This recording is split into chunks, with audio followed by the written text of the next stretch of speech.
Namaste. My name is Neelima. Welcome to Reflections Along the Way podcast, where you will be listening to reflections from learnings and experiences along my life's journey.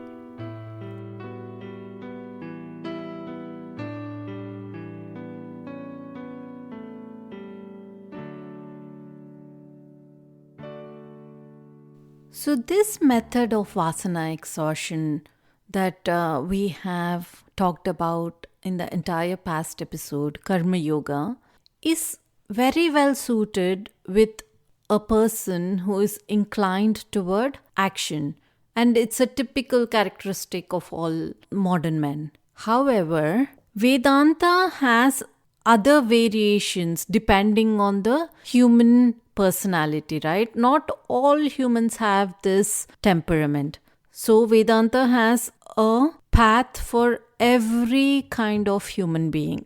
So humankind can basically be divided into three main categories. One is physically inclined people. Such people, they live at the level of the sense organs. They're happy when the organs are properly fed and sorrowful when they are starved. They're totally dependent on the environment. They don't have the capacity to experience the emotional joys or intellectual satisfaction. And there's this next kind of people who are emotionally inclined people. So those are people who find joy in the realm of emotions, and they readily sacrifice the physical needs because they experience a greater level of joy from the emotional satisfaction than from the physical gratification.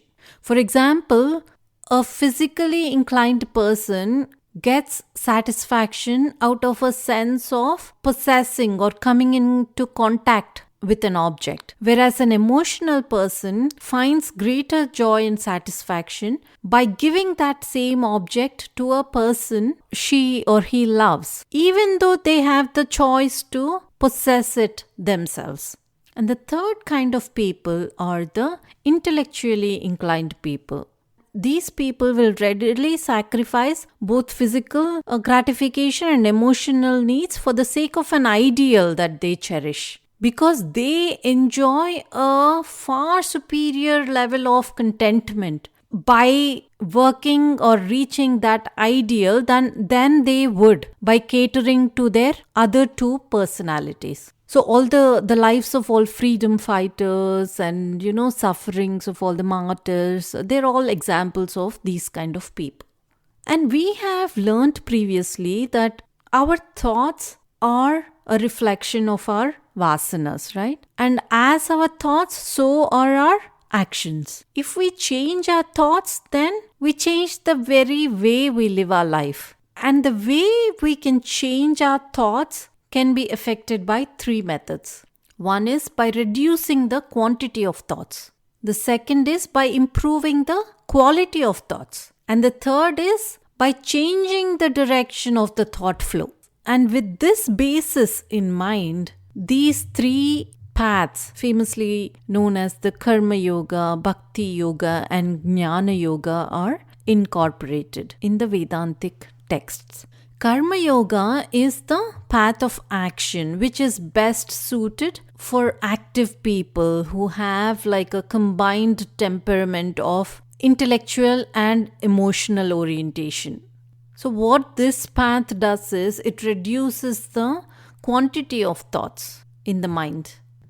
And we've learnt in earlier discussions how when we reduce the quantity of thoughts, this diminishes the vasanas also. And Bhakti Yoga is the path of devotion. This is best suited for emotionally tempered people.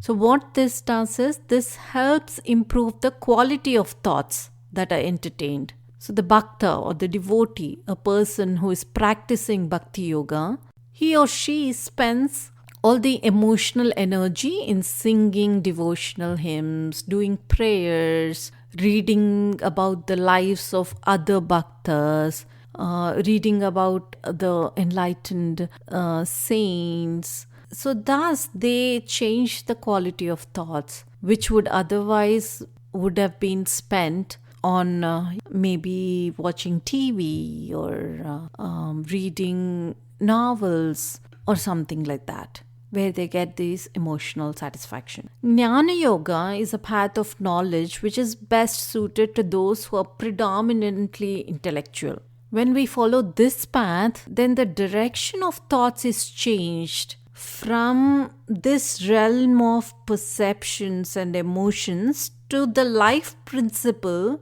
which illuminates all these perceptions and emotions. The Jnani, the person who is practicing Jnana Yoga, lifts her thoughts from this realm of the physical world to the realm of the spirit by reflecting and contemplating on the concepts that are elaborated in the scriptures of the world. This person begins asking questions about the meaning of existence. Where did I come from? What happens to me after death? Are there some laws that are governing this universe? And so on. There's a fourth path called Hatha Yoga, and this is also sometimes advised. And this path is recommended for those centered in their physical personalities. And this prepares them for the other paths. So these varied paths or yogas or approaches or techniques, it caters to the demands of every human being. So what these ancient sages prescribed hundreds and thousands of years ago, it provides us with this wide array of choices to match the inclinations and requirements of modern man today. Thank you for listening to today's reflections. If you'd like to connect with me, please visit bluishmuse.com. Until next time, Namaste.